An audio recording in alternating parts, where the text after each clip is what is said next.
Good evening, community. Welcome to this program where for the next few minutes we will embark on a journey into the supernatural, into those stories that happen very close to us, no matter how much some resist believing them. Today, we will touch on very diverse topics, all of which will challenge our skepticism and give us a perspective that perhaps we lack. That of always leaving open the possibility that everything we do not yet understand is possible. Turn off the light and let yourself be carried away. You are now listening to Night Stories. Hello, Sam, and hello, community. I have been following the channel since its first episode, but I only recently joined the group. I became more part of the community, and I don't think it was a coincidence what happened at my parents' house just before I became independent. It made me feel the need to share with you what had been happening to us since we moved into the house with the well. I live in San Louis Tosi, the capital, on Cuauhtemoc Street. Those from here surely know or have heard that tunnels run through this avenue connecting churches, and that it is one of the oldest streets. My parents' house is no exception, as it has a water well that is functional to this day. It had never stopped having water until a few months ago when the drought started in the state. When you approach that well, you feel your body go cold, a shiver that we attributed, as children, to its depth. And I say attributed, because since we started hearing noises and voices speaking to us, we stopped thinking about it that way. One quiet day, after eating and watching television, I was playing with my brother. At that time, we were 14 and 11 years old, respectively. We heard people talking from the patio where the well is located. We didn't pay much attention, thinking my mom had visitors until we heard in a low voice, "Children, come." So we went down to the patio. However, there was absolutely no one there. We shouted to our mom, asking what was going on, but there was no response. We continued playing and went back upstairs, but just as we reached the middle of the stairs, we heard the front door open. It was our mom coming back from the store with tortillas for lunch. My brother looked at me in horror and asked, "But you heard them calling us too, right?" I could only respond, "Yes, but maybe it was our neighbor."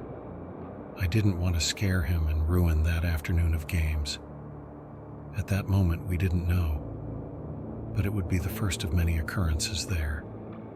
Of all these, the one that marked my fear of approaching that cursed well was what happened exactly on March 7th, 2016, the day before my birthday.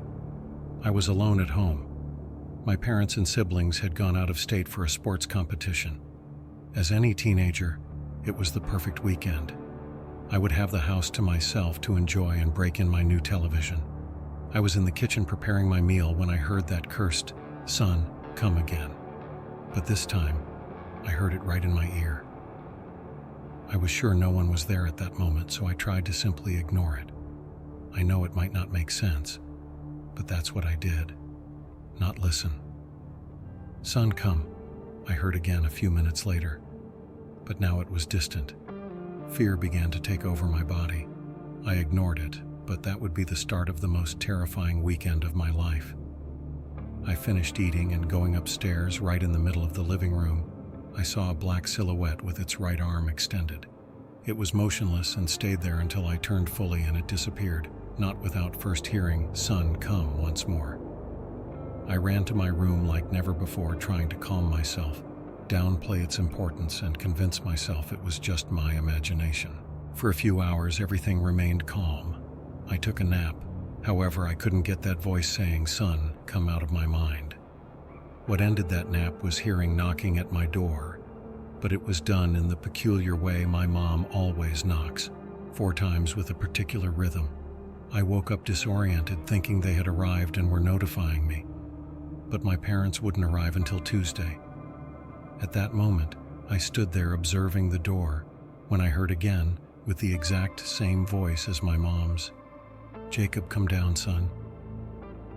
I was in shock and didn't know what to do. I grabbed my scapular, which I always have under my pillow, and tried to pray but kept forgetting the prayers. I couldn't even complete an Our Father because I kept forgetting. I closed my eyes, believing I had fallen asleep.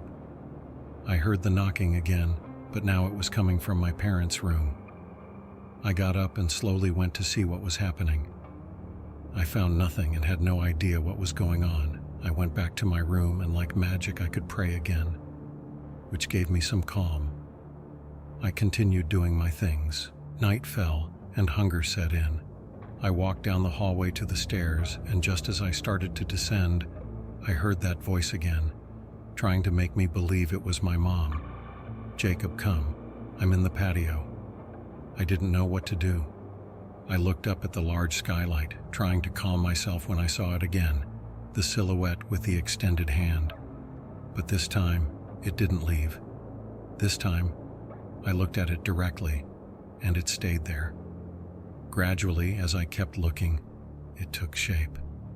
The shape of a woman with long hair and very, very long and thin hands. I was frozen, stunned, trying to cry, but couldn't. It was like being out of my body. I just watched, and she watched me. She didn't move, just stood there, watching. When I finally snapped out of it, I saw my watch, and 40 minutes had passed, of which I remembered absolutely nothing. I felt it had only been seconds. I went downstairs trying to calm myself, made tea and a sandwich to think about something else, to perform automatic mechanical movements to take me out of the trance of terror for a moment.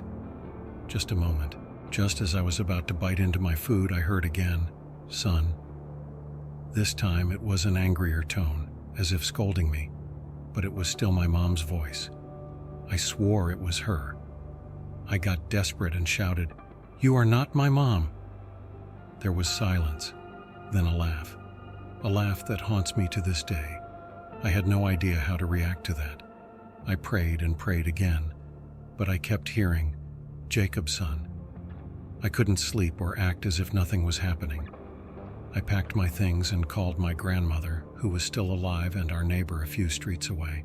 I took the phone to ask if I could sleep there for the weekend, but I couldn't remember the number, a number I remember to this day but couldn't dial then. I let it go, tried to calm myself, and decided to go without notifying her.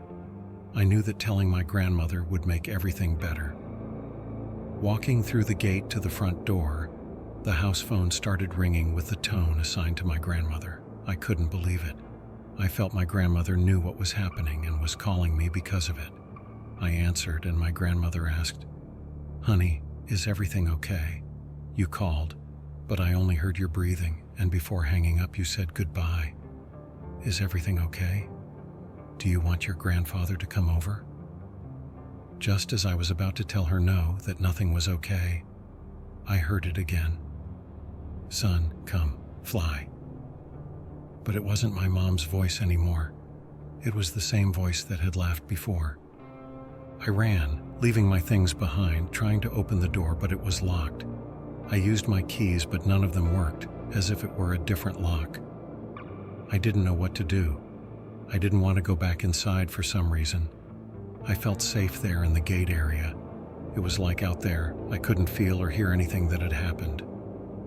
Finally, exhaustion overcame me, and I fell asleep there.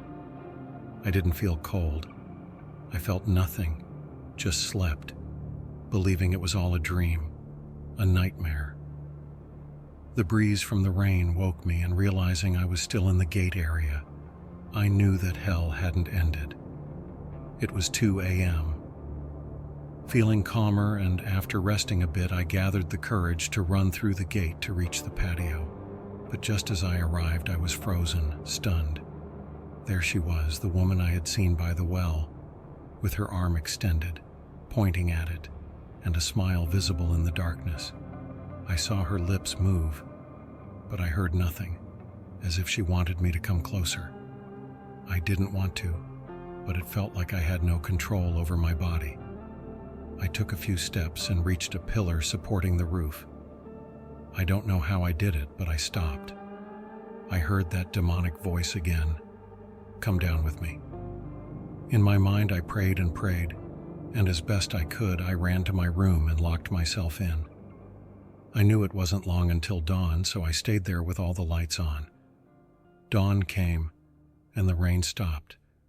I turned off the lights and, along with my scapular, went downstairs as if nothing had happened. There were no signs of anyone having been there. I took my keys and my things, not without first noticing that the lock protecting that cursed well was gone, the one my dad always told us not to remove to prevent accidents. I don't know who removed it, whether it was me during those moments when I didn't know what was happening, or if it was that woman, if it was that voice.